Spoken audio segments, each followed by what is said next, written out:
The Mysterious Intern. Kabanata 69. Ano ba yan?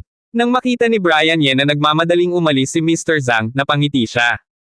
Inimbitahan niya ang kanyang mga kasamahan para kumain, at gusto niyang pumili ng magandang lugar, mag-order ng masasarap na pagkain, mag-inom ng masarap na alak, para mag-enjoy ang lahat.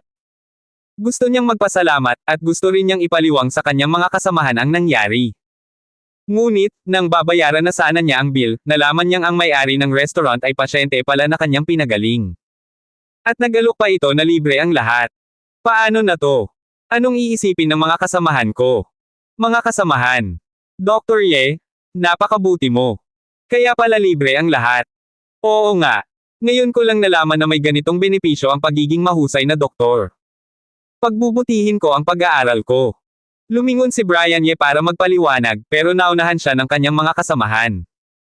At sumigaw pa si Nurse Sarah Lynn kay Brian Ye, idol. Pwede rin pala yon. Nakakainis, napakaswerte niya. Nang makita ni Nerd Olgaso na pinupuri si Brian Ye, nagulat siya. Pagkatapos ng ilang sandali, bumalik siya sa kanyang sarili, at tiningnan ang lalaki. Ngunit, bagamat sinasabi niya na napakaswerte ni Brian Ye, relieved pa rin siya. Sa kanyang pananaw, nakaligtas si Brian Ye. Nag-aalala pa naman siya kung kaya ba ni Brian Ye bayaran ang bill. Hindi inaasahan ni Brian Ye na ganito ang mangyayari. Tiningnan niya ang kanyang mga kasamahan, at sinabi, huwag ninyo akong pagtawanan. Hindi ko rin inaasahan na ang may-ari ng restaurant ay si Mr. Zhang. Alam ng lahat na hindi inaasahan ni Brian Ye ang nangyari. Hindi magkakilala si Brian Ye at si Mr. Zhang. Nakita ng lahat na hindi nakilala ni Brian Ye si Mr. Zhang. Dahil dito, mas humanga ang lahat kay Brian Ye. Ipinapakita lang nito na pinagaling ni Brian Ye ang kanyang pasyente, kaya nagpapasalamat ito sa kanya. At alam din nila na hindi basta-basta ang sakit ni Mr. Zhang. Kung hindi, hindi siya magiging ganito kaalalahanan. Siyempre, naiinggit din sila sa swerte ni Brian Ye. Marami sa kanila ay mga doktor, at marami rin sa kanila ang nakapagligtas ng buhay. Alam nila na hindi lahat ng pasyente ay nagpapasalamat. Karamihan sa kanila ay nakakalimutan na ang mga doktor pagkatapos gumaling. May kasabihan na nakakalimutan na ang sakit kapag gumaling na. Mayroon ding masasamang ugali. Pagkatapos silang pagalingin ng mga doktor, sinusubukan pa nilang lokohin ang mga ito. Hindi lang nakilala ni Brian Ye ang isang pasyente na marunong magpasalamat, pero may-ari pa ito ng Donghai Restaurant. Sobrang bait nito, at tinulungan pa siyang makaligtas sa malaking bill. Sobrang swerte niya. Hindi nakinig ang kanyang mga kasamahan sa kanya, pinupuri pa rin siya. Kaya ngumiti na lang si Brian Ye. Pagkatapos, tumingin siya sa kanyang mga kasamahan, nahihiya ako dahil pinipilit namin ang mga hindi umiinom na uminom. Hindi ko talaga kaya, pasensya na. Uminom ako para sa inyo. Itinaas ni Brian Ye ang kanyang baso at uminom. Dr. Ye, huwag ka nang mag-alala. Sinusuportahan ka namin. Kung kaya ko lang uminom, ako na sana yon. Oo nga, Dr. Ye, gusto namin ang ginawa mo. Tama lang nabigyan ng leksyon ang dalawang yun. Nagsigawan ng mga kasamahan ni Brian Ye. Hindi gusto ng lahat ang ginawa ni Dr. Hayden Cheng na pilitin silang uminom. Lalo na ang mga hindi umiinom. Noong una, akala nila na kapatid talaga ni Dr. Hayden Cheng ang dalawang lalaki.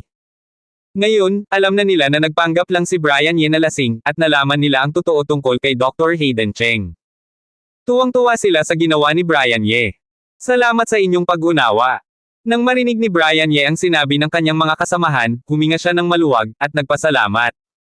Itinaas niya ang kanyang baso at uminom. Haha, sa lakas uminom ni Dr. Ye, gusto pa siyang lasingin ng dalawang yon. Naghahanap lang sila ng gulo. Oo nga. Haha, nag-alala pa naman ako kung lasing na si Dr. Ye. Si Dr. Hayden Cheng din, nakita na niya ang lakas uminom ni Dr. Ye, pero gusto pa rin niyang lasingin ito. Talagang hindi siya marunong umayos ng buhay niya. Nang marinig ang sinabi ng kanyang mga kasamahan, napangiti si Brian Ye. Ano ba yan? Nang makita ni Brian Ye na nagmamadaling umalis si Mr. Zhang, napangiti siya. Inimbitahan niya ang kanyang mga kasamahan para kumain, at gusto niyang pumili ng magandang lugar, mag-order ng masasarap na pagkain, mag-inom ng masarap na alak, para mag-enjoy ang lahat. Gusto niyang magpasalamat, at gusto rin niyang ipaliwang sa kanyang mga kasamahan ang nangyari. Ngunit, nang babayaran na sana niya ang bill, nalaman niyang ang may-ari ng restaurant ay pasyente pala na kanyang pinagaling. At nagalok pa ito na libre ang lahat. Paano na to? Anong iisipin ng mga kasamahan ko? Mga kasamahan.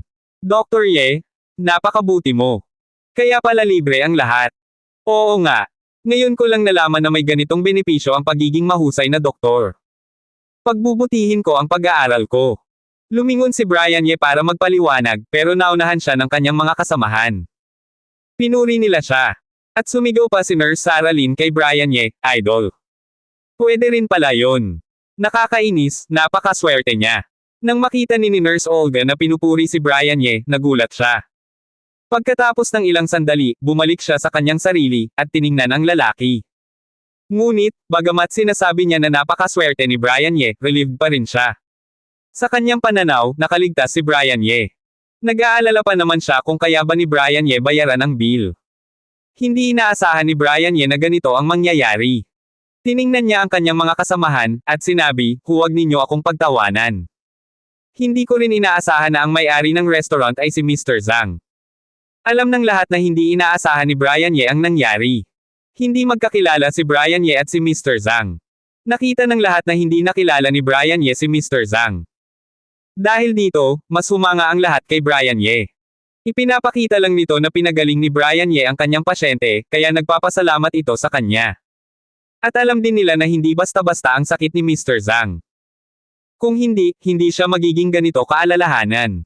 Siyempre, naiinggit din sila sa swerte ni Brian Ye. Marami sa kanila ay mga doktor, at marami rin sa kanila ang nakapagligtas ng buhay.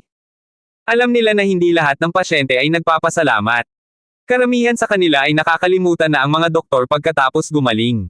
May kasabihan na nakakalimutan na ang sakit kapag gumaling na. Mayroon ding masasamang ugali. Pagkatapos silang pagalingin ng mga doktor, sinusubukan pa nilang lokohin ang mga ito. Hindi lang nakilala ni Brian Ye ang isang pasyente na marunong magpasalamat, pero may-ari pa ito ng Donghai Restaurant. Sobrang bait nito, at tinulungan pa siyang makaligtas sa malaking bill. Sobrang swerte niya. Hindi nakinig ang kanyang mga kasamahan sa kanya, pinupuri pa rin siya. Kaya ngumiti na lang si Brian Ye. Pagkatapos, tumingin siya sa kanyang mga kasamahan, nahihiya ako dahil pinipilit namin ang mga hindi umiinom na uminom. Hindi ko talaga kaya, pasensya na. Uminom ako para sa inyo. Itinaas ni Brian Ye ang kanyang baso at uminom. Dr. Ye, huwag ka nang mag-alala. Sinusuportahan ka namin. Nagpatuloy ang masaya at detalyadong kainan. Dahil wala na si Dr. Hayden Cheng at ang dalawa niyang kasama, mas naging masaya ang lahat. At dahil sinabi ni Mr. Zhang na libre ang lahat, mas gumaan ang pakiramdam ng lahat, lalo na ang mga malapit kay Brian Ye. Hindi na nila kailangang mag-alala kung paano babayaran ni Brian Ye ang bill. Uminom na lang ang mga gustong uminom, at kumain ang mga gustong kumain. Hindi tumanggi si Brian Ye sa mga nagtatagay sa kanya. Alam naman ng lahat na malakas siyang uminom. Pagkatapos ng gabing yun, nakita ng lahat ang lakas uminom ni Brian Ye. Hindi pa siya nakakainom ng kalahating bote kanina, at siya pa ang nagpalasing sa dalawang lalaki. Tinawag siyang, Diyos ng alak. Lasing Jero. Mapagpanggap na lasing Jero. Nang makita ni Nurse Olga Su na umiinom na naman si Brian Ye, sinabi niya, nakakainis ka. Nagsimula ang kainan ng 6 p.m., at natapos ng alas 8. Umuwi na ang mga malalayo kasama ang kanilang mga anak. Nagpasalamat sila kay Brian Ye. Alam ng lahat na libre ang lahat dahil kay Brian Ye. At ang mga malalapit ay nag-enjoy pa rin. Hindi sila tumigil hanggang alas 9. Nang makita ni Brian Ye na paalis na ang lahat, tumayo rin si Nurse Olga para umalis. Nurse Su, babalik ka na sa hospital. Pagkatapos ihatid si Dr. Che, nakita ni Brian Ye si Nurse Olga at lumapit siya. Oo. Tumango si Nurse Olga Su. Hintayin mo ako, ihahatid kita. Hindi na. Mayroon na akong taxi, sagot ni Nurse Olga. Bagamat tinulungan siya ni Brian Ye sa kanyang nanay, hindi pa rin niya gusto ang lalaki. Ayaw niyang magkaroon ng utang na loob kay Brian Ye. Hintay ka muna. Hindi na pinilit ni Brian Ye si Olga Su. Uminom din siya ng maraming alak, kaya hindi siya pwedeng magmaneho. Ngunit, hiniling niya kay Olga Su na maghintay. Ano kaya ang gagawin niya? Nagtataka si Nurse Olga. Malapit na ang kanyang oras, at kailangan niyang bumili ng gamot para sa kanyang nanay. Nakakainis ka, Brian, bulong niya. Nang makita niya si Brian Ye na bumalik, may dala siyang pagkain. Ano yan? Seafood yan. Ipapabigay ko sa nanay mo. Huwag kang mag-alala, ako ang pumili niyan. Kaya yan kainin ng nanay mo. Hindi yan makakaapekto sa kanya. At maganda ang lalagyan, kaya hindi yan masisira. Hindi mo na kailangang painitin yan. Hindi inaasahan ni Nurse Olgaso na kukuha si Brian Ye ng pagkain para sa kanyang nanay. Hindi niya alam kung anong sasabihin. Sige na, para matikman din ng nanay mo ang masarap na seafood. Inabot ni Brian Ye ang pagkain kay Olgaso. Salamat, sagot ni Miss Olga. Kung para sa kanya ang pagkain, tatanggihan niya ito. Ngunit, para sa kanyang nanay yun, kaya tinanggap niya ito. Walang anuman. Ingat ka sa daan, at kamustahin mo ako sa nanay mo. Pagkatapos niyang sabihin yun, bumaling siya sa ibang mga kasamahan. Tiningnan ni Nurse Olgaso ang pagkain, at umalis. Dr. Ye, nagbigay ka ba ng seafood kay Nurse Su? Tumingin ang isang kasamahan kay Brian Ye, at ngumiti. Kakatapos lang oprahan ng nanay ni Nurse Su, kaya nagbigay ako ng sea cucumber at shark fin para gumaling siya. Hindi napansin ni Brian Ye ang kanilang mga ekspresyon. Ah, kaya pala mukhang pagod si Nurse Su. Nag-aalala ka talaga, Dr. Ye. Hindi namin alam na inoperahan ang nanay ni Nurse Su. Paano mo nalaman, Dr. Ye? Mukhang mas close pa kayo ni Nurse Su kaysa sa amin. Tumingin din ang ibang mga kasamahan kay Brian Ye. Hindi inaasahan ni Brian Ye na ganito ang iisipin nila. Sinabi niya, nagkakamali kayo. Huwag ka nang magpaliwanag, naiintindihan namin, sagot nila. Umalis sila. Paano na to? Nagulat si Brian Ye. Hindi niya inaasahan na ganito ang iisipin nila. Tungkol pa naman to sa reputasyon ni Nurse Olgaso. Gusto niya silang habulin at magpaliwanag, pero alam niyang hindi sila maniniwala. Sana hindi sila magsalita ng kung ano-ano. Pagkatapos ng ilang sandali, bumantong hininga si Brian Ye, at sinabi sa tauhan, bayaran ko na ang bill. Sa simula pa lang, hindi na niya gustong magpalibre kay Mr. Zhang. Bagamat sinabi ni Mr. Zhang na gusto lang niyang magpasalamat, hindi naman siya inutangan ni Mr. Zhang. Nagpatingin si Mr. Zhang, nagbayad siya, at ginawa lang niya ang kanyang trabaho. Nagpasalamat na si Mr. Zhang sa kanya noong nagbigay siya ng pennant. Hindi siya pwedeng magsamantala kay Mr. Zhang. Kung nagbigay lang si Mr. Zhang ng discount, tatanggapin niya ito. Ngunit, hindi siya pwedeng magpalibre. Alam niya na malaki ang bill ngayon. Alam niya na mayaman si Mr. Zhang, pero pinaghirapan din niya ang kanyang pera. Mr. Ye, sinabi ng boss namin na libre ang lahat ngayon. Hindi ako pwedeng magpalibre. Bayaran mo na lang ako, sagot ni Brian Ye. Kung hindi mo ako babayaran, irereklamo kita kay Mr. Zhang. Mr. Ye, huwag mo akong pahirapan. Ngumiti ang tauhan, hindi ako pwedeng tumanggap ng pera mo. Hindi ko responsibilidad ang pagbabayad ng bill. Tanungin mo na lang sa cashier. Sige. Alam ni Brian Ye na hindi siya babayaran ng tauhan, kaya pumunta na lang siya sa cashier. Sa huli, hindi nabayaran ni Brian Ye ang bill. Hindi siya binigyan ni Mr. Zhang ng pagkakataon. Sinabihan na niya ang lahat ng tauhan na huwag tanggapin ang pera ni Brian Ye. Sinubukan ni Brian Ye ang lahat, pero wala siyang nagawa. Kaya kinuha niya ang kanyang cellphone at tinawagan si Mr. Zhang. Tuwang-tuwa si Mr. Zhang nang tumawag si Brian Ye. Tinanong niya kung masarap ba ang kinain niya, at kung maayos ba ang serbisyo ng restaurant. Para siyang nagsasagawa ng customer satisfaction survey. Pagkatapos sagutin ni Brian Ye ang kanyang mga tanong, sinabi niya na gusto niyang bayaran ang bill. Sinabi ni Mr. Zhang na sinabi ng kanyang tatay na huwag tanggapin ang pera ni Brian Ye. Kahit nagalit si Brian Ye, wala siyang nagawa. Wala sa harap niya si Mr. Zhang. Hindi niya pwedeng pilitin ang cashier. Kaya umalis na lang si Brian Ye, at mayroon pa siyang driver. Bagamat hindi lasing si Brian Ye, mas mabuti na rin na huwag na siyang magmaneho para hindi siya lumabag sa batas. Pagkatapos sabihin ni Brian Ye ang kanyang address, nag-isip siya tungkol sa nangyari ngayon. Gusto sana niyang sabihin sa lahat ang kanyang pinansyal na sitwasyon kapag nagbabayad na siya, pero nagpakita si Mr. Zhang. Kaya hindi naintindihan ng kanyang mga kasamahan ang nangyari. Hindi lang hindi naayos ang kanilang hindi pagkakaunawaan, pero nadagdagan pa ito. Hindi inaasahan ni Brian Ye ang nangyari, kaya nagalit siya. Ngunit, nang maalala niya ang nangyari kanina, gumaan ang kanyang pakiramdam. Kahit ano pa, masaya naman ang lahat ngayon. Nang makabalik si Brian Ye sa kanyang bahay, hindi tinanggap ng driver ang kanyang pera. Kaya nagpasalamat na lang siya, at sinabi na babawi siya kay Mr. Zhang. Sa isang maliit na bar na malapit sa Donghai Restaurant, nakaupo si Dr. Hayden Cheng at ang dalawa niyang kaibigan. Hindi na maayos ang kanilang relasyon. Bagamat ibinente ng dalawa si Dr. Hayden Cheng, niloko rin sila ni Brian Ye. Lasing sila, at hindi nila sinadyang lokohin si Dr. Hayden Cheng. Inimbitahan sila ni Dr. Hayden Cheng para kumain, pero pinalayas sila. Sa huli, sinisi nila si Brian Ye. Pagkatapos nilang umalis sa Donghai Restaurant, nagpunta sila sa bar para magpatuloy. Pagkapasok nila sa bar, hindi sila nagsalita. Hindi pa to tapos. Gagantihan ko ang lalaking yun. Pagkatapos ng ilang sandali, sumigaw ang lalaking nagngangalang Mr. Chin. Oo, hindi pwede to. Kailangan nating gantihan ang lalaking yun. Galit din ang isa. Hindi nagsalita si Dr. Hayden Cheng. Mula nang umalis siya sa Donghai Restaurant, hindi siya natauhan. Hindi niya maintindihan kung bakit ganito kabait ang Diyos kay Brian. Nagparehistro siya kanina, at tumawag ang lalaking yun, at tinulungan siya. Tapos, may nagpakain pa sa kanya. Anak ba siya ng Diyos? Bakit siya ganito kabait sa kanya? Hindi maintindihan ni Dr. Hayden Cheng. Hindi niya alam na kung hindi niya sana gustong saktan si Brian Ye, hindi sana mangyayari ang lahat ng ito. Hayden, magsalita ka naman. Ikaw ang may problema kay Brian. Kami ay nadamay lang. Isipin mo, paano ka na makakapagtrabaho sa hospital pagkatapos nito? Tiningnan ni Mr. Chin si Dr. Hayden Cheng, at sinindihan ang kanyang sigarilyo. Oo nga, sobra na si Brian. Ayaw niya tayong mabuhay. Biglang natauhan si Dr. Hayden Cheng nang marinig ang sinabi ng dalawa. Paano na ako makakapagtrabaho sa hospital pagkatapos nito? Anong iisipin ng mga tao sa akin? Hindi niya kayang isipin. Kasalanan to ni Brian. Biglang nagalit si Dr. Hayden Cheng, hindi ako tapos sayo, Brian Ye.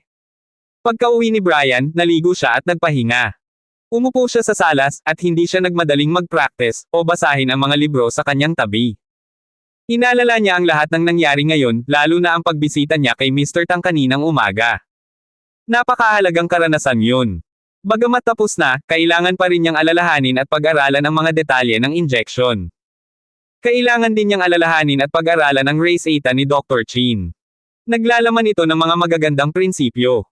Ngunit, limitado pa ang kanyang kaalaman sa medisina. Hindi niya maintindihan ang lahat ng prinsipyo ng race eta. Nakakatulong din ang mga opinyon ni Dr. Jody Lu tungkol sa operasyon sa puso. Hindi lang basta pagbabasa ng libro ang pag-aaral. Ang pag-iisip at pag-aaral sa mga nangyari ang mas importante. Sinabi na to sa kanya ng kanyang guro noon. Kaya nasanay na siyang mag-isip. Nagpapasalamat siya sa kanyang guro. Sa kabuuan, masaya siya ngayon. Pagkatapos ng ilang sandali, nag-practice na siya. Makakarating na kaya ako sa ikalawang yugto ngayon? Nang magsimula siyang mag-practice, umaasa siya. Sa panahong ito, naramdaman niya na malapit na siyang makarating sa ikalawang yugto. Ngunit, hindi pa rin siya nagtatagumpay. Ngunit, nawala kaagad ang pag-asa sa kanyang mga mata. Kahit hindi ako magtagumpay, magpa-practice pa rin ako. Mahaba ang paglalakbay ng pagsasanay. Kailangan niyang magtiyaga. Huminga ng malalim si Brian Ye, at sinimulan niya ang kanyang pagsasanay. Nang lumitaw ang hangin sa kanyang katawan, pumasok siya sa kanyang pagsasanay. At habang nagpa-practice si Brian Ye, nagsimulang lumabas ang hangin sa kanyang katawan. Pagkatapos lumabas ang hangin, nagsimulang pumasok ang hangin sa kanyang katawan. Tulad ng dati, hindi alam ni Brian Ye kung anong nangyayari sa kanyang katawan. Lumipas ang oras. Sa loob ng katawan ni Brian Ye, paulit-ulit ang proseso. Pinipiga ng hangin ang maruming hangin sa kanyang katawan. Pagkatapos ng hindi mabilang na pag-uulit, biglang may pumunta sa kanyang katawan. Biglang bahagyang yumanig ang kanyang katawan. Lumitaw ang hangin na iba sa dati. Agad, lahat ng hangin sa katawan ni Brian Ye ay pumasok sa kanyang katawan. Pagkatapos ng lahat ng hangin ay napalitan, tumigil si Brian Ye. Ano to? Bakit ako biglang tumigil? Pagkatapos niyang magising, naguluhan siya. Hindi pa siya nakaranas ng ganito. Sinimulan ni Brian Ye na suriin ang kanyang katawan. Ano to? Natuklasan niya ang pagbabago sa kanyang katawan. Sa kanyang katawan, wala na ang masaganang hangin. Ngunit, ang hangin na to ay mas malakas. Ito na ba yun? Naalala niya ang isang bagay, at tuwang-tuwa siya. Huwag kang magmadali. Alamin mo muna kung totoo ba to. Pinigilan niya ang kanyang sarili, at sinimulan niya ang kanyang formula. Boom! Nang gumalaw ang formula ni Brian Ye, biglang lumakas ang hangin sa kanyang katawan. Tagumpay! Talagang nagtagumpay ako. Hindi mapigilan ang kanyang tuwa, tumalon siya. Ikalawang yugto. Sa wakas, nakarating siya sa ikalawang yugto. Mayroon siyang luha sa kanyang mga mata. Matagal na niyang hinintay ang araw na to. Simula nang bumalik siya sa China, nag-practice siya ng husto. Ngayon, sa wakas, nagtagumpay siya. Bagamat ikalawang yugto pa lang ito, malayo pa rin ito sa kanyang layunin. Ngunit, isa pa rin itong hakbang. Naniniwala siya na makakamit niya ang kanyang layunin balang araw. Guro, nakita mo ba to? Lumuhad si Brian Ye at tumingin sa langit. Huwag kang mag-alala, isang araw, mararating ko ang ika-4 na yugto. Pagkatapos ng ilang sandali, pinunasan ni Brian Ye ang kanyang luha. Sa pagsasanay ng One Beast Fist, naranasan ni Brian Ye ang malaking pagbabago dahil sa kanyang pag-abot sa ikalawang yugto. Hindi lang pagbabago sa lakas ang pagbabago. Mas naging malinaw ang kanyang pag-iisip. Pagkatapos mag-practice, mas marami siyang natutunan kaysa dati. Ngunit, mayroon ding kalungkutan. Tulad ng inaasahan niya, nasira ang kanyang mga kagamitan sa pagsasanay. Kahit anong gawin niya, madali na lang sa kanya ang lahat. Sa susunod, kailangan niyang dagdagan ang hirap. Ngunit, walang kahulugan yun. Nag-practice siya para palakasin ang kanyang mga buto at kalamnan. May limitasyon ang pagpapalakas. Sa susunod, hindi na siya magpa-practice, at mas magpa-practice siya ng One Beast Boxing. Pagkatapos niyang maglaro sa kanyang mga kagamitan, nagpasya siyang huwag ng mag-practice. Naramdaman niya na pagkatapos niyang makarating sa ikalawang yugto, nagbago ang hangin sa kanyang katawan. Kung hindi niya ititigil ang pagsasanay na to, kailangan niyang dagdagan ang hirap. Magandang umaga po, mga nurse. Sa ganap na alas 8:30 ng umaga, si Brian Ye, na nagpapanibagong lakas, ay papunta na sana sa outpatient department ng ospital. Ngumiti siya at bumati sa dalawang nurse na naka-duty ngayon, at pagkatapos ay naglakad papunta sa kanyang silid konsulta. Sa tingin mo, parang may kakaiba kay Dr. Brian Ye ngayon. Habang tinitingnan ang likod ni Brian Ye na papalayo, biglang nagtanong ang isang batang nurse kay Nurse Annalyn. Anong kakaiba? Wala naman ah. Hindi ba't ganoon pa rin siya kabait at maalalahanin? Naguluhan si Nurse Annalyn. Hindi iyon ang ibig kong sabihin. Hindi mo ba napapansin na parang mas matangkad si Dr. Brian Ye kaysa dati? At, hindi mo ba napapansin na ang kanyang mga mata ay mas naging maliwanag? Parang mas gumwapo siya. Oo, parang mas gumanda ang kanyang balat. Mabilis na ikinaway ng batang nurse na nagsalita kanina ang kanyang kamay. Ah, oo nga, nang sabihin mo iyan, parang totoo nga. Hindi ko napansin na mas tumangkad siya. Siguro ilusyon mo lang iyon, o kaya mas mataas ang sapatos na suot ni Dr. Brian Ye ngayon, pero parang mas pumuti nga ang kanyang balat. Hindi ko talaga napansin iyon kung hindi mo sinabi. Biglang may naalala si Nurse Annalyn, at bumulong siya. Pumuti lang kaya. Bahagya pa ring nagtataka ang mukha ng batang nurse na nagsalita kanina. Nang maglakad si Brian Ye papunta sa kanya, talagang naramdaman niya na mas matangkad si Brian Ye kaysa dati, at parang mas gumwapo ang kanyang mukha. Pero umalis na si Brian Ye. Kahit hindi pa siya umalis, hindi niya hahayaang tumayo roon si Brian Ye at hayaan siyang pag-aralan kung mas tumangkad at gumwapo ba siya. Pagbalik ko, kailangan kong tanungin si Dr. Brian Ye kung anong mga produkto ang ginagamit niya sa balat, siguraduhing ipamahagi niya sa akin. Nagbakasyon ako sa Timog dati at umitim ang balat ko. Nag-aalala ako kung paano ako puputi ulit. Hindi napansin ng naguguluhang batang nurse ang mga pagdududa ni Nurse Annalyn. Ang kanyang isip ay puno ng pamumuti. Nang isipin niya na baka may lihim na recipe si Brian Ye para sa pamumuti, hindi niya mapigil ang magliwanag ang kanyang mga mata. Hatsing! Si Brian Ye, nakalalabas lang sa consult room, ay biglang bumahing. Kakaiba, bakit ako biglang bumahing? Hindi alam ni Brian Ye na pinag-uusapan siya ng batang nurse sa labas, at pinagnanasaan ang kanyang di umano'y lihim sa pamumuti. Nagulat siya ng ilang sandali, pero kakatapos lang niyang makamit ang ikalawang yugto at pumasok sa lihim ng mahabang buhay. Paano siya babahing kung nasa dalawahang kaharian na siya? Sa kabutihang palad, hindi ito ang unang pagkakataon na bumahing si Brian Ye, at hindi siya nagulat sa abnormal na sitwasyong ito. Siguro masyadong masama ang hangin sa Yanjing City, kaya medyo sensitibo ako.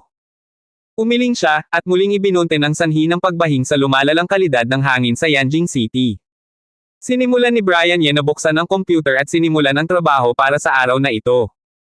Dahil linggo, alam ng mga pasyente na kakaunti lamang ang mga doktor na nagtatrabaho sa linggo, at mas kaunting tao ang pumipili na magpatingin sa doktor sa linggo. Ang mga pasyenteng masyadong apurahan ay karaniwang dumidiretso sa emergency department, kaya mas kaunti ang mga pasyente. Nagkaroon din si Brian Ye ng isang bihirang at nakaka-relax na umaga, na may mas kaunti sa 50 pasyente, at natapos niya ang outpatient clinic ng mas maaga. Gayunpaman, ang pagtatapos ng outpatient clinic ay hindi nangangahulugan na tapos na rin ang kanyang trabaho. Hindi nangangahulugan na ang kanyang trabaho sa linggo ay napakadali. Sa katunayan, para sa kanya, ang trabaho sa linggo ay mas malaki kaysa karaniwan. Simula nang dumating si Brian Ye sa departamento at alam na si Brian Ye ay naka-duty tuwing linggo, ipinasa nina Dr. Thomas Wang at Marcus Wang ang lahat ng mga pasyente sa departamento kay Brian Ye. Sa madaling salita, sa linggo, si Brian Ye, bilang karagdagan sa kanyang trabaho sa outpatient department, ay katumbas ng pagkuha sa pasanin ni Dr. Thomas Wang, ang direktor, at pasanin ng buong departamento ng mga pasyente. Pagkatapos na matapos niya ang kanyang trabaho sa outpatient clinic, mabilis na inililigpit ni Brian Ye ang kanyang mga gamit, na nagpaplanong pumunta muna sa inpatient department upang tingnan ang silid upang makita ang sitwasyon doon. Ngunit nang maglakad lang siya sa outpatient hall, sumigaw ang dalawang batang nurse, Dr. Brian Ye, aalis ka na ngayon. Oo, kailangan kong pumunta sa inpatient department para tingnan, ano pa ang meron sa inyong dalawa. Tumigil si Brian Ye at tumingin sa dalawang maliit na nurse na may ilang pagdududa. Hindi direktang sinagot ng dalawang batang nurse ang mga salita ni Brian Ye, ngunit tinitigan si Brian Ye na may hindi kapani-pani walang ekspresyon sa kanilang mga mata. Lalo na ang maliit na nurse na unang nakatukla sa abnormalidad ni Brian Ye sa umaga ay mas nasasabik. Sa pagkakataong ito, pagkatapos niyang tingnan ng mabuti si Brian Ye, napakasiguro niya na ang nakita niya sa umaga ay hindi isang ilusyon, Brian ito ay mas matangkad at mas gwapo. Ngunit paano ito posible? Nakita ba niya si Brian Ye 2 araw na ang nakalilipas? Kahit na ang plastic surgery ay hindi ganoon kabilis. Bukod dito, hindi kayang gawing mas matangkad ang mga tao ng plastic surgery. 2, anong problema sa inyo? Nang makita ang dalawang batang nurse na nakatitig sa kanya bigla, na parang nakakita siya ng multo, hindi mapigilan ni Brian Ye na medyo naguluhan. Dr. Brian Ye, nakasuot ka ba ng height-increasing shoes? Halos sabay na nagtanong ang dalawang maliit na nurse. Height-increase shoes? Hindi, bakit ako magsusuot ng mga ito? Hindi na malaya na tumingin si Brian Ye sa mga sapatos na suot niya, at pagkatapos ay tumingin sa dalawang maliit na nurse na naguguluhan, nagtataka kung bakit bigla nilang tinanong ang tanong na ito. Kung gayon bakit ka biglang naging mas matangkad? Nakita rin ng maliit na nurse ang mga sapatos na suot ni Brian Ye sa pagkakataong ito. Nakita niya na isa lamang silang pares ng ordinaryong pantay na casual na sapatos na katad, at ang kanyang mga mata ay naging mas hindi kapani-paniwala. Mas matangkad ba ako? Natigilan si Brian Ye ng ilang sandali bago siya ngumiti at sinabi, kayong dalawa, huwag ninyo akong pagtawanan. Paano ako magiging mas matangkad kapag ako ay tumatanda? Talaga, Dr. Brian Ye, hindi mo ba nararamdaman kapag tumitingin ka sa salamin sa iyong sarili? Ang maliit na nurse na hindi naniwala sa kanyang mga kasama sa umaga, na nag-iisip na hindi maaaring tumangkad si Brian Ye, ay tumingin kay Brian Ye nang hindi makapaniwala. Talaga bang mas matangkad?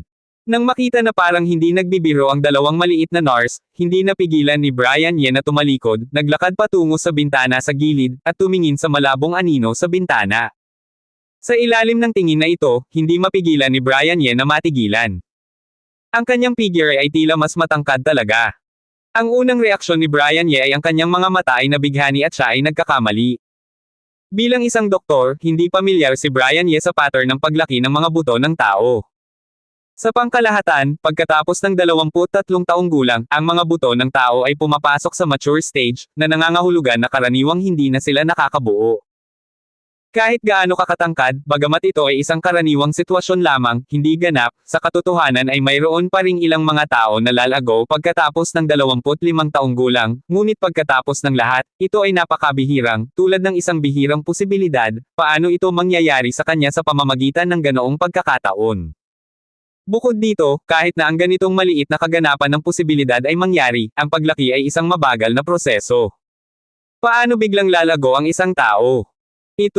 Paano ito posible? Pagkatapos na ikurap ng masigla ang kanyang mga mata, tinitiyak na ang kanyang mga mata ay hindi tumitingin sa mga bulaklak, at ang figure na nakalarawan sa salamin ng bintana ay talagang medyo mas matangkad, biglang lumaki ang mga mata ni Brian Ye, at hindi niya mapigil ang magpakita ng isang tingin ng kumpiyansa. Dr. Brian Ye, hindi mo talaga alam na mas tumangkad ka. Tinitigan ng batang nurse ang mga mata ni Brian Ye. Ito, Nurse Annalyn, hindi ko talaga masyadong napansin. Natauhan si Brian Ye na may bahid ng kahihiyan sa kanyang mukha. Pagkatapos maligo kaninang umaga, dumiretso siya sa ospital, nang hindi man lang tumitingin sa salamin, at ang kanyang buhok ay basta na lang inayos ng nasa kotse siya, kaya hindi niya talaga napansin ang mga pagbabagong ito, kung hindi dahil sa dalawang batang nurse. Kung sinabi nila iyon, baka hindi pa niya mapansin ang detalye na ito. Wow! Dr. Brian Ye, kaya mo palang tumangkad sa edad mo. Ang galing! Uminom ka ba ng kahit anong panlunas sa lahat ng sakit? Pagkatapos kumpirmahin ang sagot na talagang mas tumangkad si Brian Ye, hindi mapigilan ng batang nurse na nananawagan para sa lihim na recipe ng pamumuti ni Brian Ye kaninang umaga na magpakita ng labis na nagulat na ekspresyon sa kanyang mukha. Hindi makapagsalita si Brian Ye. Ang imahinasyon ng batang nurse na ito ay masyadong mayaman, walang magic bullet sa mundong ito. Ngunit ang sinabi ng batang nurse ay nagudyok din kay Brian Ye na isipin ang dahilan kung bakit bigla siyang tumangkad. Nurse Saralyn, nagsisimula ka na namang magsalita ng walang katotohanan, walang magic bullet sa mundong ito. Tumingin din ang batang nurse kay Nurse Saralyn ng tahimik. Pero bakit tumangkad si Dr. Brian Ye? Ngumuso si Nurse Saralyn, nagtatanong na may bahid ng hinanakit sa kanyang mukha. Well, siguro pangatlong yugto ko ito at medyo nahuli ako sa paglaki. Paliwanag ni Brian Ye sa batang nurse ng awkward. Gayunpaman, bigla ka bang naging ganyan katangkad, Dr. Brian Ye?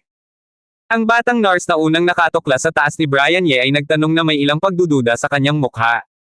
Paano ito posible? Dapat ay dahil hindi ko masyadong binigyang pansin ito dati. Sabi ni Brian Ye nang mabilis. Bagamat alam ni Brian Ye sa kanyang puso na ang kanyang taas ay dapat na talagang biglang lumaki, ngunit alam niya na ang bagay na ito ay talagang imposibleng aminin, kahit ano pa ang dahilan kung bakit bigla siyang tumangkad, ito ay labis na abnormal. Kung ito ay kumalat, tiyak na magdudulot ito ng maraming hindi kinakailangang problema, kaya nagpasya na siya sa kanyang puso, at pagkatapos ay kahit sino pa ang makatuklas ng abnormalidad ng kanyang taas, matatag siyang tatangjing aminin ito. At bagamat talagang tumangkad siya, hindi ito masyadong pinalaki. 5 sentimetro lang ang haba nito, at karamihan sa mga tao ay hindi dapat mapansin ang detalye na ito. Ganoon po ba, Dr. Brian Ye? Iniisip iyon ng batang nurse, paano biglang may tatangkad? Dapat ay hindi niya lang napansin ang paglaki ni Brian Ye dati. Hindi sila masyadong pamilyar ni Brian Ye, at normal lang na hindi niya napansin ito dati. Kayong dalawa, anong problema? Wala naman, pupunta ako sa inpatient department para tumingin. Nang makita na tinanggap ng dalawang batang nurse ang kanyang paliwanag, nakahinga rin si Brian Ye ng walang pag-iisip. Dr. Brian Ye, maaari mo bang sabihin sa akin kung anong mga produkto ng pangangalaga sa balat ang ginagamit mo? Ang puti ng iyong balat. Nang marinig ang mga salita ni Brian Ye, naalala kaagad ng batang nurse na nananawagan para sa lihim na race ATA kaninang umaga ang kanyang negosyo at nagtanong ng mabilis. Tumingin din si Nurse Saralyn kay Brian Ye ng masidi. Bagamat hindi siya desperado tulad ng kanyang kasama sa tabi niya, likas sa isang babae ang mahalin ang kagandahan. Bilang isang babae, walang sino man ang hindi gusto ang pamumuti, lalo na ang balat ni Brian Ye ay talagang maganda. Sa umaga, hindi siya manipis. Tumingin, nararamdaman ko lang na mas pumuti si Brian Ye. Sa pagkakataong ito, nakikita ko kung gaano kaganda ang balat ni Brian Ye. Ang balat ay napakakintel, tulad ng balat ng isang sanggol, kahit na ang isang babaeng tulad niya ay medyo nagseselos. Mga produkto ng pangangalaga sa balat. Hindi ako gumamit ng mga produkto ng pangangalaga sa balat, kayong dalawa, hindi ako gumagamit ng mga produkto ng pangangalaga sa balat. Natigilan na naman si Brian Ye. Pagkatapos magsalita, may naalala siya. Nag-react siya at hinawakan ang kanyang mukha ng hindi namamalayan, mapatla ba ang aking balat? Sobrang puti. Tumango ng masigla ang dalawang batang nurse ng sabay. Habang nagsasalita, direktang nagabot ang isang batang nurse ng maliit na salamin. Para sa mga batang babae, ang mga maliit na salamin na ito ay palaging daladala nila. Talaga bang napakaputi? Ganoon ba ito kalaki? Kinuha ni Brian Ye ang salamin na iniabot ng batang babae, ilsyam o may pagdududa, inilagay ito sa harap niya, at tumingin sa salamin. Sa ilalim ng tingin na ito, nagulat na naman ang ekspresyon ni Brian Ye. Nakita ko ang kilay ng espada ng lalaki at mga bituin sa salamin, na may malinaw na mga balangkas, madilim at malalim na mga mata, tulad ng isang malalim na pool, at ang balat sa kanyang mukha ay napakakintel. Ito ba? Talaga bang ikaw? Bagamat si Brian Ye ay hindi isang masyadong mayabang na tao, kailangan niyang tumingin sa salamin ng isang beses sa isang araw, at tumingin lamang kung gaano siya kagwapo kapag walang nangyayari. Kahit naabala siya, hindi siya titingin sa salamin sa loob ng 1 o 2 araw, ngunit si Brian Ye ay palaging iba. Isang taong katulad ng matanda, na ganap na bastos, sa pangkalahatan ay tumitingin sa salamin halos araw-araw kapag walang espesyal. Sa makatuwid, alam pa rin ni Brian Ye kung ano ang hitsura niya. Ang mukha sa salamin na ito, bagamat walang malaking pagkakaiba at pagbabago sa malaking balangkas at dati, ngunit may ilang mga pagbabago sa bawat detalye, lalo na ang balat, bagamat siya ay palaging kabilang sa mas patas na balat, ngunit ngayon ay mas maputi kaysa dati. Hindi nakapagtataka na ang hitsura ng 2 batang nurse kanina ay labis na pinalaki. Kahit siya mismo ay nakaramdam ng medyo pinalabis. Kumusta, Dr. Brian Ye? Walang masasabi. Tiningnan ng 2 batang nurse si Brian Ye na tumitingin sa salamin at tumingin sa napakakintal na balat sa kanyang mukha, at hindi nila mapigil ang magpakita ng bahid ng paninibugho sa kanilang mga mata. Well, kayong dalawa, hindi ko talaga alam kung bakit pumuti ito. Hindi talaga ako gumamit ng anumang mga produkto ng pangangalaga sa balat. O baka dahil mas nakatulog ako ng maayos kamakailan. Sa wakas ay nakabawi si Brian Ye, tumitingin sa 2 batang nurse na may awkward na ekspresyon sa kanyang mukha. Dr. Brian Ye, kung ayaw mong sabihin sa amin, ayaw mong sabihin sa amin. Bakit kailangan mong magsinungaling sa amin? Sa tingin mo ba ay maniniwala kami kung sasabihin mo iyan? Hindi mapigilan ng 2 batang nurse na ibaluktot ang kanilang mga labi. Ito. Kayong dalawa, hindi ako nagsinungaling sa inyo, ang sinabi ko ay totoo. Hindi mapigilan ni Brian Ye na makaramdam ng pagkabalisa nang makita niya ang 2 batang nurse na hindi naniniwala. Paano siya gagamit ng mga produkto ng pangangalaga sa balat para sa isang malaking lalaki?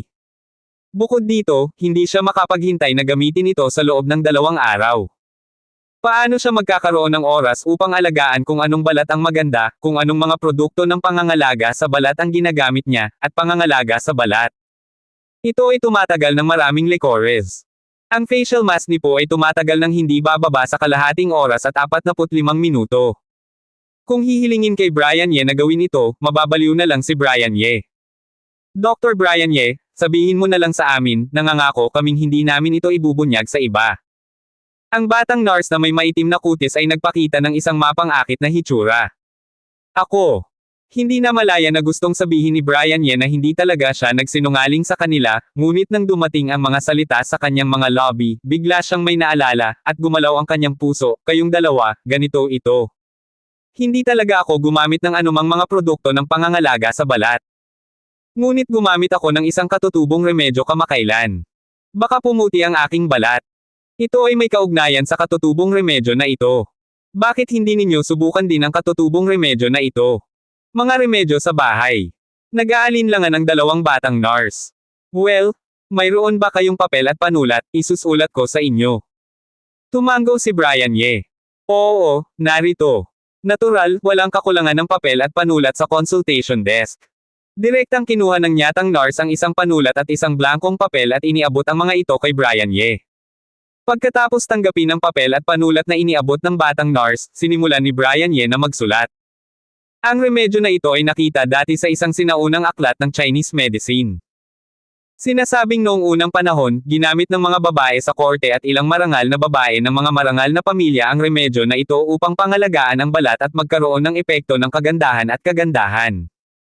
Nakita ko lang ang kanilang umaasang hitsura sa kanilang mga mukha, at bigla kong naalala at naisip na maaari ko silang bigyan ng isang pagsubok. Anyway, ang race eta na ito ay hindi iniinom sa loob. Kahit na hindi ito gumana, hindi ito makakasama. Ito ay mas mahusay kaysa sa mga puno ng kimika. Ang mga produkto ng pangangalaga sa balat ng mga item ay mas mahusay. Matapos magsulat, pinag-isipan ni Brian Ye sandali, at pagkatapos ay nagdagdag ng race eta mamaya. Kayong dalawa, narito ang 2 race eta. Ang unang race eta na ginagamit ninyo upang pakuluan ang tubig at paligon, at ang race eta sa likod ay upang itaguyod ang pagtulog. Maaari ninyo itong gamitin o hindi. Pagkatapos isulat ang race eta, sinuri niya itong muli, at pagkatapos kumpirmahin na tama ito, iniabot ni Brian Ye ang papel sa kanilang dalawa. Dr. Brian Ye, talagang kapaki-pakinabang ba ito? Pagkatapos kunin ang race 8 ni Brian Ye, nagpakita ng nag-aalinlangan na hitsura ang dalawang batang nurse sa kanilang mga mukha. Lumaki silang malaki na hindi pa nila naririnig ang paggamit ng Chinese medicine upang pagandahin ang kanilang balat. Anyway, ganyan ko ginawa. Kung hindi kayo naniniwala, kalimutan ninyo na lang. Sabi ni Brian Ye, kukunin niya ulit ang race 8. Naniniwala ako. Pupunta ako sa parmasya para kunin ang gamot kapag nakauwi na ako. Nang makita ang seryosong ekspresyon ni Brian Ye, hindi mukhang niloloko niya sila. Mabilis na kinuha ng maitim na balat na nurse ang race 8 at tumawa, siguro maaari pa rin nating gamitin ang race 8 na ito. Maaaring lumaki. Nang makita ang batang nurse na ito, hindi mapigilan ni Brian Ye at ni Nurse Sarah Lynn na hindi makapagsalita ng sabay. Pagkatapos ipaliwanag ang race 8, nagpaalam si Brian Ye sa dalawang batang nurse. Hindi pa niya nabibisita ang inpatient department, at ngayon ay kailangan niya ng isang tao upang kumalma at pag-isipan ang mga pagbabagong nangyari sa kanya. Sister, sinabi mo na ang race 8 ni Dr. Ye ay talagang epektibo. Gusto ba talaga nating gamitin ang race 8 na ito? Pagkatapos panoorin si Brian Ye na nagmamadaling umalis, ibinaling ng maitim na balat na nurse ang kanyang ulo at tumingin kay Nurse Sarah Lynn na may nag-aalinlangan na hitsura sa kanyang mukha. Subukan mo. Sa karakter ni Dr. Ye, hindi niya tayo dapat paglilihiman, at ang race 8 na ibinigay ni Dr. Ye ay hindi dapat makasakit sa atin. Pinag-isipan ni Nurse Sarah Lynn sandali, na may matatag na tono ng boses. Ang isipin na pagkatapos gamitin ang race 8 ni Brian Ye, ang balat ay maaaring maging kasing ganda ng kay Brian Ye, ang mga mata ng batang nurse ay naging mainit. Oo, si Dr. Ye ay napakagandang tao, tiyak na hindi niya tayo sasaktan. Subukan mo. Nang marinig ang mga salita ni Nurse Sarah Lynn, ang ekspresyon ng isa pang batang nurse ay naging labis na matatag, at mayroon ding labis na umaasang hitsura sa kanyang mga mata. Ang dating kasintahan ay nakipaghiwalay sa kanya dahil medyo maitim ang kanyang balat. Kung pumuti ito sa panahong iyon, kailangan mong humanap ng isang matangkad, mayaman at gwapo, at pagkatapos ay pumunta sa demonyo na iyon upang magyabang at gawin ang demonyo na pagsisihan ang kanyang kamatayan. Paano kaya ito nangyayari? Paano nangyari ang mga pagbabagong ito?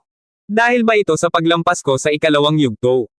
Pagkatapos magpaalam sa dalawang nurse na naka-duty ngayon, ang mukha ni Brian Ye ay hindi nakalmado tulad ng ipinakita niya sa harap ng dalawang nurse, at ang kanyang mukha ay nagsimulang maging mas komplikado. Ang tumangkad at gumanda ay syempre isang magandang bagay.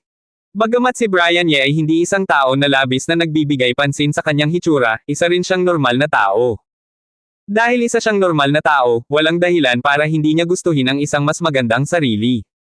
Sa makatuwid, kung sasabihin mong hindi ka masaya sa mga pagbabago sa iyong katawan, ito ay tiyak na pagpapaimbabaw. Ngunit nang siya ay masaya, si Brian Ye ay mas nag-aalala at nagdududa. Hindi na kailangang sabihin, mag-alala, napansin ng dalawang batang nurse na ito na hindi masyadong pamilyar sa kanya ang kanyang mga pagbabago, at tiyak na mapapansin din ng mga mas malapit sa kanya, paano niya ipapaliwanag sa kanila ang mga pagbabagong ito. Ang ipinagtataka ni Brian Ye ay ang dahilan ng pagbabagong ito. Ang kanyang mahinang pakiramdam, kung ito man ay pagbabago sa taas o pagbabago sa balat, ay maaaring may kaugnayan sa kanyang paglampas noong nakaraang gabi. Marahil ito ay dahil nakarating siya sa ikalawang yugto ng longevity art. Ito ay maaaring isang uri ng kapakinabangan na dinala ng kanyang paglampas. Ngunit ito ay hula lamang niya, at walang katibayan. Kung ito ang kaso, kung gayon ang longevity formula na ito ay talagang pambihira. Ito ay katumbas ng kakayahang baguhin at muling buuin ang mga selula ng buto ng tao at iba pang mga selula ng balat. Ito ay katumbas ng maalamat na paghuhugas ng utak at pagpapaganda. Sa pag-iisip ng posibilidad na ito, hindi napigilan ni Brian Ye na makaramdam ng muling pagkabigla. Kung iyon ang kaso, ang longevity formula na ito ay magiging masyadong masama para sa langit. Kung ito ay kumalat, natatakot ako na talagang magdadala ito ng isang bagay tulad ng kanyang naisip dati. Mapanghimagsik. Hindi alam ni Brian Ye na ang kanyang hula ay hindi isang hula, ngunit isang katotohanan. Lahat ng kanyang mga pagbabago ay dinala sa kanya ng longevity formula, at ang pagbabago na ginawa ng longevity formula sa kanya ay hindi katumbas ng paghuhugas ng utak. Mga litid, ngunit ito ay talagang upang gupitin ang mga ugat, hugasan ang utak at gawing mas madali ang mga litid. Sino ang lumikha ng longevity formula na ito? Ito ba ay talagang itinatag ng maalamat na si Dr. Ge? Paano nakuha ng matanda ang ehersisyong ito? Alam ba ng matanda na ang longevity formula na ito ay napakamahiwaga at napakalaban? Pagkatapos ng pagkabigla, hindi napigilan ni Brian Ye na sumabog sa malalaking tandang pananong. Hindi niya talaga naisip kung gaano kamahiwaga ang longevity formula dati, ngunit habang umuunlad ang oras ng paglilinang at tumataas ang antas ng paglilinang, mas naramdaman ni Brian Ye ang mahiwaga at makapangyarihan ng pagsasanay na ito, at sa pagkakataong ito ang pagbabago, nagdala ito sa kanya ng malaking pagkabigla. Mula umaga hanggang sa kasalukuyan, ang longevity formula ay nagdala sa kanya ng labis na pagkabigla. Hindi na kailangang sabihin, ang pagpapabuti ng lakas. Ang kapangyarihan ng pangalawa at ang una ay ganap na naiiba sa kalikasan. Mula sa pananaw ng mga ordinaryong tao, ang kanyang kapangyarihan ay nasa maalamat na antas ng Superman. Sa umaga, ang pagpapabuti sa pag-unawa at pag-iisip kapag nagsasanay ng One Beast Boxing ay nakumpirma sa trabaho sa umaga. Talagang naramdaman niya na ang kanyang pag-iisip ay naging mas mabilis at mas maliksi kaysa dati. Sigurado siya na hindi ito isang ilusyon. Naisip niya na hindi alintana ang pagtaas ng lakas o pag-iisip, ito ay isa ng nakakatakot na pagbabago, at kanina lang ay natuklasan ng dalawang batang nurse ang pagbabago sa kanyang katawan. Ito ay pangalawang antas pa lamang. Mayroon na itong gayong kamangha-manghang mahiwagang epekto. Kung lilinangin mo sa ikatlong antas, ikaapat na antas, o kahit na mas mataas na antas, anong epekto ang magkakaroon nito? Hindi maisip ni Brian Ye. Ngunit hindi napigilan ng kanyang puso na maging mas sabik at umaasa, at ang kanyang mga mata ay unti-unting naging mas nag-aalab. Sa loob ng mahabang panahon, ang tanging layunin at motibasyon para sa kanyang pagsisikap na linangin ang longevity joy upang ipaghiganti sa matanda. Ngunit ngayon, sa unang pagkakataon, mayroong isang motibasyon maliban sa paghihiganti sa kanyang puso, at sa unang pagkakataon ay mayroon siyang dalisay para sa paglilinang. Ang pagnanais at motibasyon upang magsanay. Tulad ng naisip ni Brian Ye. Napansin ng iba pang mga kasamahan sa inpatient department, kahit na ang mga pasyente sa inpatient department, ang lahat ng kanyang mga pagbabago. Kalalabas lang niya sa inpatient department, at tumingin ang ilang kasamahan kay Brian Ye nang may pagtataka, tulad ng dalawang batang nurse sa outpatient department. Kapag pumapasok sa ward, tinanong din siya ng ilang pasyente nang may pag-uusisa. Sa kabutihang palad, linggo ngayon, walang masyadong tao sa inpatient department, at karaniwang hindi sila masyadong pamilyar sa kanya. Pagkatapos magpaliwanag ng maikli sa kanila, naguluhan sila. Ngunit ang kanilang pagganap ay nagparamdam kay Brian Ye na mas lalong tunay na mapanganib. Kahit na ang mga pasyenteng iyon ay napansin ang kanyang mga pagbabago, na nagpapakita na ang kanyang mga pagbabago sa pagkakataong ito ay talagang malaki. Kapag ang lahat ay dumating upang magtrabaho sa Lunes bukas, paano magre-react ang ibang mga tao sa departamento? Ang ilan sa kanila ay may mas magandang relasyon sa kanya, at ang mga taong mas pamilyar sa kanya ay malamang na hindi kasing dali ng mga kasamahan na ito ngayon. Anong magagawa natin tungkol dito? Pagkatapos lumabas sa inpatient department, ginugol ni Brian Ye ang buong araw na nag-aalala tungkol dito, at gustong mag-isip ng isang paliwanag. Ngunit sa kasamaang palad, hindi pa rin naisip ni Brian Ye kung paano ipapaliwanag ang bagay na ito hanggang sa makauwi siya sa hapon. Sa wakas, nang makauwi siya mula sa trabaho, wala siyang pagpipilian kundi tawagan si Dr. Thomas Wang at tanungin si Dr. Thomas Wang sa unang pagkakataon. Pagkatapos ng ilang araw ng mahabang bakasyon, umaasa akong matuno ang kanyang pagbabago sa pamamagitan ng maikling panahon ng paghihiwalay at gawing mas madaling ipaliwanag ang kanyang pagbabago. Si Dr. Thomas Wang, na nakarinig na si Brian Ye ay kukuha ng mahabang bakasyon, ay naisip na may nangyari kay Brian Ye, at patuloy na tinatanong siya ng may pagkabalisa, at hiniling pa na pumunta at bisitahin siya ng direkta, na nagparamdam kay Brian Ye ng medyo hindi makapagsalita at hindi mapigil ang magbunga ng hindi maihahambing. Sa huli, direktang ginamit ni Brian Ye ang pangangailangang maghanda para sa pagtanggap sa misyon ng Wellington at tinuruan ang propesyonal na bokabularyo ng neurosurgery bilang isang paliwanag. Nag-aatubiling naniwala sa kanya si Dr. Thomas Wang at inaprubahan ang kanyang bakasyon. Mag-iwan lamang ng kaunting oras sa iyong sarili upang matuno ang bagong kaharian ng ikalawang yugto. Nakaupo sa kotse sa garahe, ibinaba ni Brian Ye ang kanyang telepono, at isang mapait na ngiti ang lumitaw sa kanyang mukha. Kung hindi kinakailangan, hindi talaga niya gustong humingi ng leave, dahil sa kanyang plano, umaasa siyang gagamitin ang oras na ito upang magtrabaho ng husto. Trabaho, bayaran si Dr. Thomas Wang at Vice Dean Manuel Zhao, at ang tawag na ginawa ni Dr. Thomas Wang kanina ay nagparamdam kay Brian Ye na nagkasala. Ngunit walang paraan. Kung ang bagay na ito ay hindi ipinaliwanag ng maayos, ito ay magdudulot ng malubhang problema. Kinakailangang humanap ng paraan upang ipaliwanag ang bagay na ito ng may mas makatwirang dahilan, kung hindi, kung magdudulot ito ng malaking sensasyon at atensyon, lahat ng pagsisikap na ginawa niya pagkatapos bumalik sa China ay mapapawi. Hindi inaasahan, mag-aalala din ako tungkol sa pagiging gwapo. Habang nagmamaneho ng kotse, biglang naalala ni Brian Ye ang isang talata na hindi niya alam kung saan niya nakita ilang panahon na ang nakalipas tungkol sa isang binata na nag-aalala dahil masyado siyang gwapo.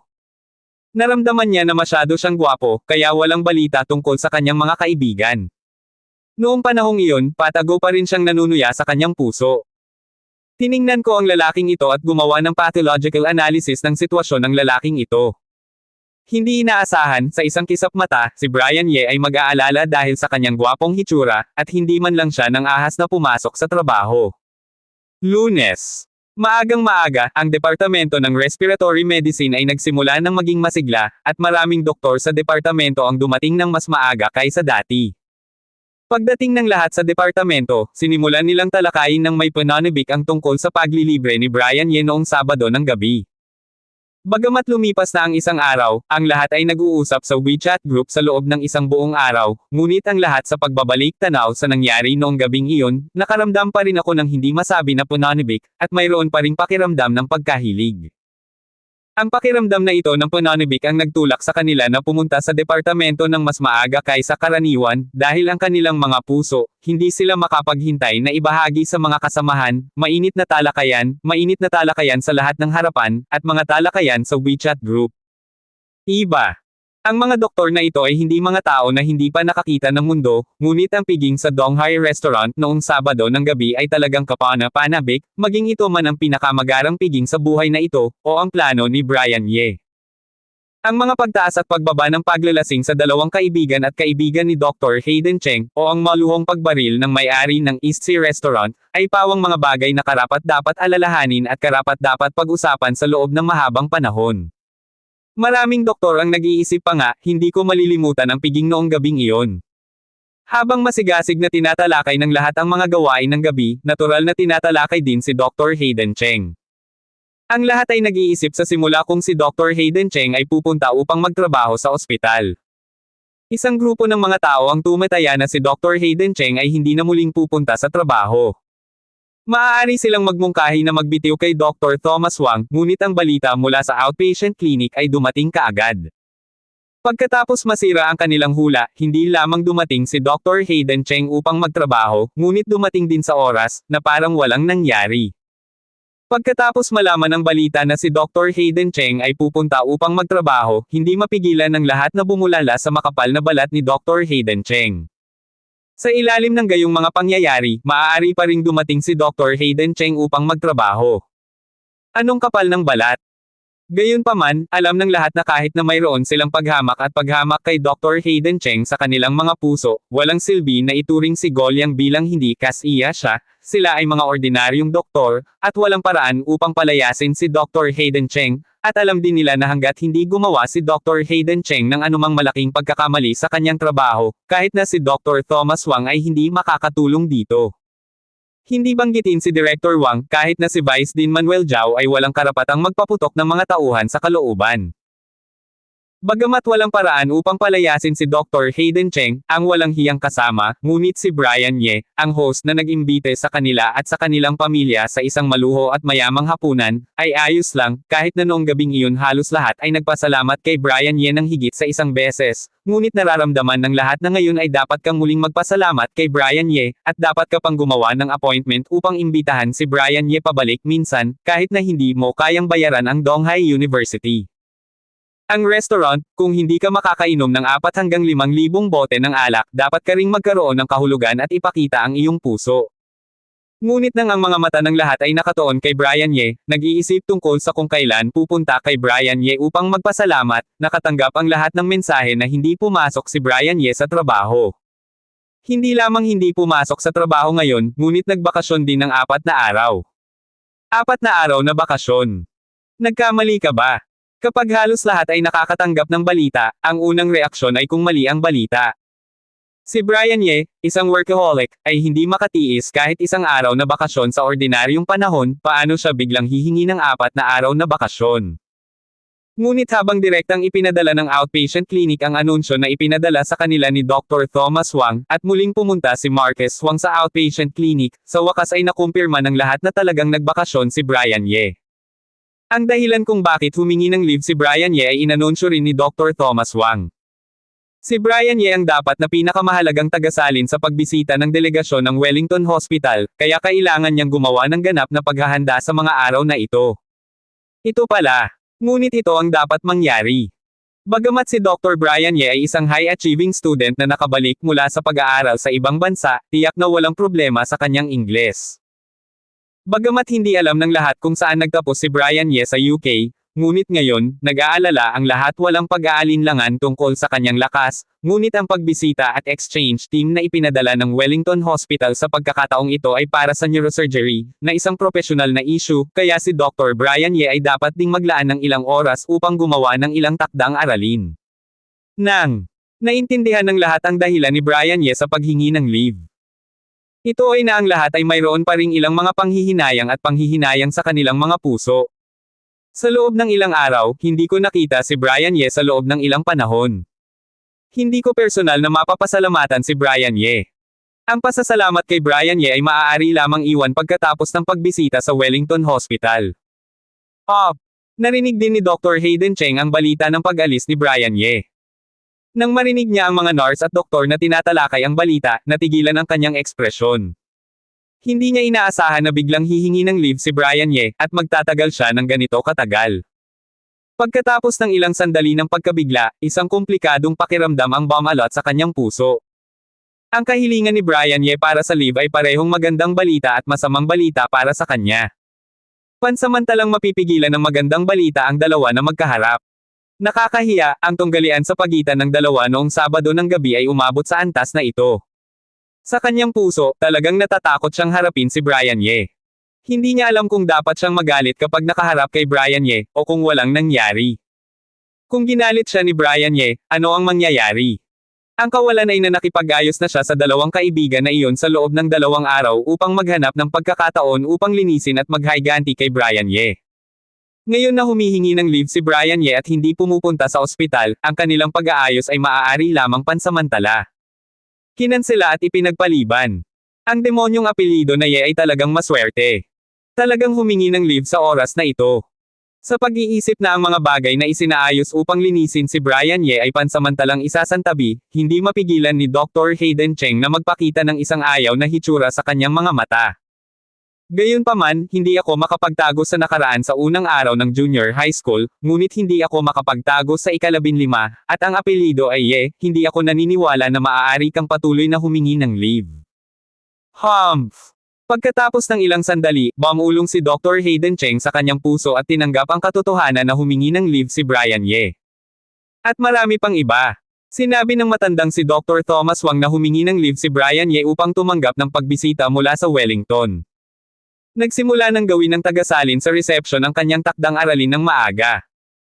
Bigla, nang bababa na sana ang ulo ni Dr. Hayden Cheng at kunin ang telepono upang magpadala ng mga mensahe sa kanyang 2 kaibigan, na nagsasabi sa kanila tungkol sa pag-alis ni Brian Ye, biglang may pumasok sa kanyang isipan, at isang kaisipan ang unti-unting lumitaw mula sa ilalim ng kanyang puso.